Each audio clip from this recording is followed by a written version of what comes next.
क्षत्रिय वंश है, क्षत्रिय वंश है, कृष्ण का वंश है, कृष्ण ब्राह्मण था, हाँ तो क्या था?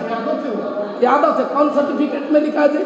कृष्ण किसका बेटा था? बता दीजिएगा जरा हमको, किसका बेटा था कृष्ण? अरे था नहीं, कौन सी है वो? कौन सी है? पांच को वैश्यावृत्ति करने वाला कृष्ण कभी भगवान हो सकता है क्या? 25 को औरत के साथ रंगेलिया मंगाने वाला जूते से मारेंगे वैसे कृष्ण को हमारे सामने मनवादियों के गुलाम समझ रहे हैं, अखिलेश यादव, तेजस्वी यादव समझ रहे हैं। यदुवंश अमरवंश और वरवंश का बेटा वो नहीं है जो राम कृष्ण और भक्ति में लीन हो जाए। यदुवंश अमरवंश और मोरवंश और मुस्लिम वंश का बेटा और बेटी वो है जो किसी भी जाति में पैदा हो, अगर अपने लोगों के लिए जरूरत पड़े तो जान दे दे, और जरूरत पड़ा तो उंगली उठाने का, हाथ काटने का क्षमता रखता है, उसको चमरवंश यदुवंश का बेटा कहते हैं। हमको गर्व है अखिलेश यादव लड़े चाहे नहीं लड़े, तेजस्वी यादव नहीं लड़े, क्योंकि इसको वोट की चिंता है, और उस ब्राह्मणों की वोट की जो कभी इसको नेता नहीं बना है, जो हमेशा हमारे आदरणीय लालू जी को गाली देने का काम किया है।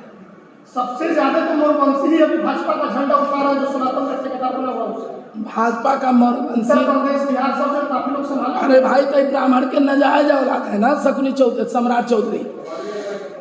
सम्राट चौधरी मौर्य वंश का बेटा नहीं है, ये ब्राह्मण का नजायज औलाद है।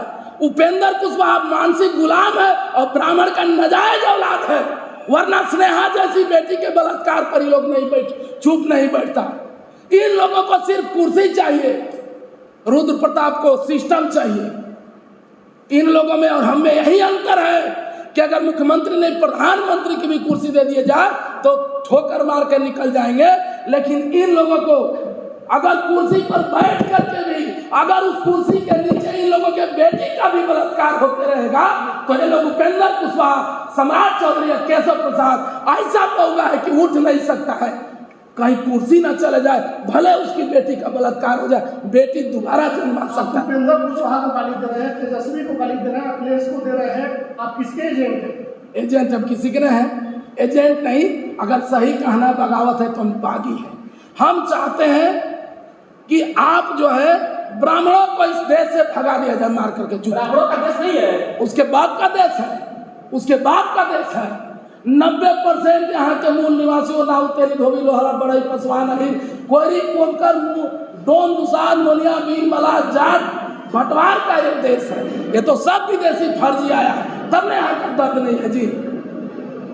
ब्राह्मण का देश रहता तो हमारी माँ बहन बेटियों से स्तन टैक्स लेता, ब्राह्मण का देश रहता तो हजरत मौर्य का हत्या करवाता, ब्राह्मण का देश रहता तो स्नेहा का 5 गो ब्राह्मण मिलकर के गैंग रेप करता, ब्राह्मण का देश रहता तो उपेंद्र कुशवाहा को के लिए जो मर्डर का धमकी देता, ब्राह्मण का देश रहता तो क्या बोले कि कभी दलित पर कभी आदिवासी पर मुद्दा क्या इस तरह से। ब्राह्मण इतने बुरा था तो अम्बेडकर साहब ने ब्राह्मण से शादी क्यों किया? ये लोग तो शुरू से ही हैं। बाबा साहब ने आज भी अगर प्रधानमंत्री बन जाइएगा तो ये लोग कुछ भी दे सकता है अपना। ये जीवन में ये शुरू से लेकर के लास्ट तक यही लोग किया है, ये शुरू से लेकर के लास्ट तक यही लोग किया है। रुद्र प्रताप जी, एक सेकेंड, बाबा साहब को तो छोड़िए, आज लोग बोलता है कि हिंदू खतरा में है, जब अपने बहन और बेटी का एक बीरबल कैसे मंत्री बना हुआ था हमको नहीं समझ में आता है। इस देश में दलाल बन करके आया है। मुसलमानों के जो मुगलों का शासन का जब चल रहा था, उसमें अपनी बहन बेटी देकर के देश के सर्वोच्च कुर्सी पर बैठना चाहता था और पूरे देश का प्रॉपर्टी दान में और उसके एवज में लोग दलाली में अपने बहन को और बेटी को आगे करके उसके बदले में जो जमीन दिया था। क्या बोल रहे हैं सर?